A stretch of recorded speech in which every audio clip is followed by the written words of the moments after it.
Assalamualaikum warahmatullahi wabarakatuh. Perkenalkan, nama saya Tengah Ryan Albatar.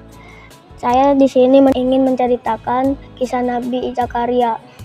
Kisah Nabi Zakaria adalah salah satu cerita yang menarik untuk disimak. Bagaimana tidak? Kisah beliau ini dapat memberikan banyak hikmah serta pembelajaran khususnya tentang kesabaran.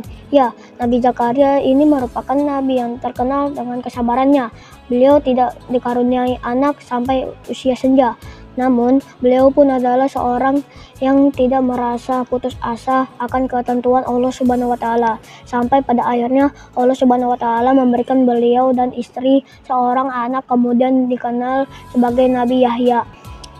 Berdasarkan riwayat, Nabi Zakaria menjadi nabi ketika beliau sudah berusia 90 tahun. Beliau ditugaskan kepada kaum Bani Israel yang berada di Palestina dan mengajak mereka agar lebih taat kepada Allah Subhanahu wa taala.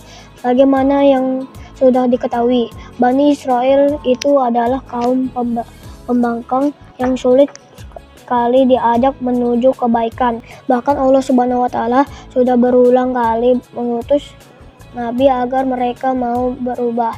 Sayangnya, berulang kali pula kaum ini mengingkari kebenaran dan menyembah berhala. Walaupun sudah mengetahui karakteristik Bani Israel yang seperti itu, Nabi Zakaria tetap melakukan tugasnya bahkan sampai usia tua. Beliau juga selalu mengadu kepada Allah Subhanahu wa taala manakala Bani Israel menolak kebenaran yang disampaikan. Selain berdakwah, beliau juga yang mengasuh Maryam, seorang wanita mulia yang kelak menjadi ibu dari Nabi Isa. Maryam tumbuh menjadi wanita yang sangat rajin beribadah dan salihah, dan bahkan juga sering beribadah di Baitul Maqdis, sama seperti Nabi Zakaria yang mengasuhnya. Maryam sendiri lahir dalam kondisi yatim karena ayahnya meninggal dunia pada saat Maryam masih berada di dalam kandungan. Sementara itu, sang ibu sudah bernazar bahwa kelak jika anaknya lahir, dia akan memberikan anak tersebut pada orang yang soleh untuk diasuh. Mengenai Nabi Zakaria dengan Maryam yang merupakan anak asuhnya, terdapat cerita tersendiri yang mungkin cukup berbeda dengan keterangan di atas. Tetapi memang tidak banyak literatur yang menjelaskan hal ini. Diketahui bahwa sebenarnya istri Imran itu adalah saudara ipar dari Nabi Zakaria. Imran itu sendiri adalah tokoh agama di lingkungan Bani Israel.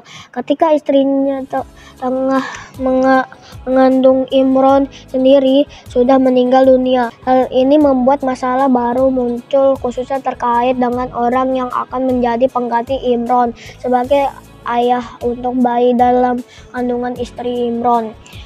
Bani Israel berharap agar bayi yang kemudian diberi nama Maryam ini diasuh oleh mereka, karena semuanya ingin mendapatkan kehormatan tersebut. Akhirnya diadakan undian terkait siapa yang akan merawat bayi Maryam. Dari undian tersebut keluarlah nama Nabi Zakaria sebagai orang yang akan mengasuh Maryam. Pengundian bahkan dilakukan sampai beberapa kali dan semuanya tetap menampilkan nama Nabi Zakaria.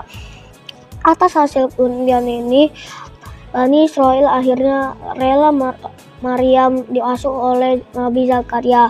Tentunya Nabi Zakaria mengasuh Maryam dengan sepenuh hati layaknya anak gadis sendiri. Kisah Nabi Zakaria yang meminta keturunan. Sebagaimana yang sudah disebut sebelumnya, Nabi Zakaria tidak memiliki anak sampai usia tua. Beliau senantiasa berdoa serta memohon kepada Allah Subhanahu wa taala supaya dikaruniai seorang putra yang kelak bisa melanjutkan tugas beliau berdakwah dan menyeru manusia kepada kebenarannya. Sebagai seorang manusia, beliau pun merasa khawatir jika tidak mempunyai keturunan yang akan melanjutkan tugas berdakwah. Apalagi kaum Bani Israel sudah terkenal akan kebiasaannya dalam menyembah berhala. Di usia yang sangat senja itu pula, Allah Subhanahu wa Ta'ala kemudian berfirman bahwa Nabi Zakaria akan dianugerahi seorang putra yang diberi nama Yahya. Hanya saja Nabi Zakaria sempat merasa ragu dengan pemberitahuan Allah Subhanahu wa Ta'ala tersebut. Pasalnya usia istri beliau dan bahkan beliau sendiri sudah sangat lanjut. Akan tetapi Allah Subhanahu wa Ta'ala kemudian menegaskan bahwanya menghadirkan anak dari seorang wanita yang mandul dan sudah berusia lanjut adalah hal yang sangat mudah baginya. Nabi Zakaria kemudian memohon kepada Allah Subhanahu wa Ta'ala agar diberi tanda bahwa istri beliau sedang hamil. Allah Subhanahu wa Ta'ala menjawab bahwanya tanda-tanda itu berupa Nabi Zakaria yang tidak akan bisa berbicara dengan manusia kecuali dengan isyarat, dan hal itu akan berlangsung selama 3 hari berturut-turut. Tidak berapa lama setelah Allah Subhanahu wa Ta'ala berfirman seperti yang dimaksud atas, Nabi Zakaria menjadi tidak dapat bersuara sedikit pun. Beliau hanya bisa melakukan isyarat pada saat berinteraksi dengan orang lain. Meskipun tidak bisa bersuara, Nabi Zakaria justru merasa bahagia. Sebab ini adalah petanda dari Allah Subhanahu wa Ta'ala bahwa sebentar lagi beliau akan menjadi seorang ayah. 9 bulan kemudian lahirlah seorang anak laki-laki dari rahim istri Nabi Zakaria, dan anak tersebut kemudian diberi nama Yahya. Setelah memasuki usia dewasa, Yahya sering mengikuti Nabi Zakaria yang melaksanakan tugasnya, yaitu berdakwah. Sampai tiba juga masanya di mana Yahya sendiri diangkat menjadi nabi. Perihal kisah Nabi Zakaria yang ingin mendapatkan anak ini bisa Anda ketahui dalam Al-Quran. Lebih tepatnya dalam surat Al-Imran ayat 38 dan ayat 41. Selain itu, cerita tentang Nabi Zakaria dalam Al-Quran juga bisa ditemukan dalam surat Maryam ayat 2-11 dan ayat 19. Antara Nabi Zakaria dengan Nabi Yahya terdapat satu kisah yang berhubungan dengan keadilan serta penguasa Palestina. Pada waktu itu, penguasa di Palestina adalah Herodes. Ia mencintai Herodia yang sebenarnya merupakan anak saudaranya sendiri. Sebagai hakim, Nabi Zakaria dan Nabi Yahya sangat menentangnya. Beliau berdua mengungkapkan bahwanya perkawinan antara Herodes dan Herodia adalah hal yang dilarang sebab bertentangan dengan syariat Nabi Musa. Akibat menentang tersebut, Herodes dan Herodia ini lantas mencari pembenaran diri walaupun akhirnya gagal.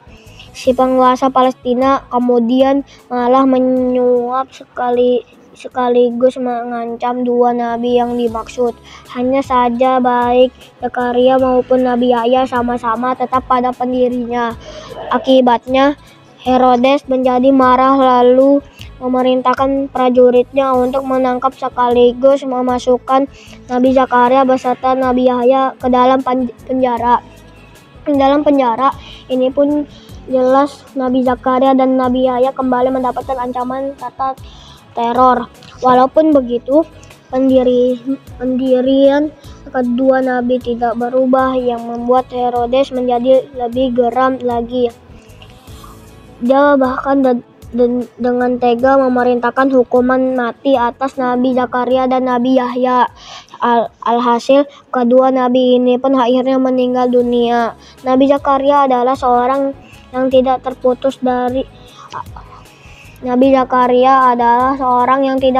asa dari rahmat Allah Subhanahu wa Ta'ala. Justru beliau selalu berdoa dan tidak putus asa dalam meminta keturunan walaupun usia beliau sudah sangat tua. Selain itu, Nabi Zakaria juga tidak bersangka buruk kepada Allah Subhanahu wa Ta'ala. Beliau yakin Beliau bahkan meningkatkan ibadah kepada Allah Subhanahu wa Ta'ala pada saat mendapatkan ujian dan selalu yakin bahwanya Allah Subhanahu wa Ta'ala akan memberikan rahmat yang begitu besar. Pada intinya, kisah Nabi Zakaria mengajarkan kita banyak kebaikan yang diantaranya adalah Allah Subhanahu wa Ta'ala layak untuk dilibatkan dalam setiap masalah yang dihadapi oleh umat Islam. Allah Subhanahu wa Ta'ala adalah sebaik-baik tempat untuk mengadu dan harapannya. Semoga kita tergolong sebagai hamba yang sabar. Wallahu a'lam bishawab. Sekian cerita dari saya, kurang lebihnya mohon maaf. Wassalamualaikum warahmatullahi wabarakatuh.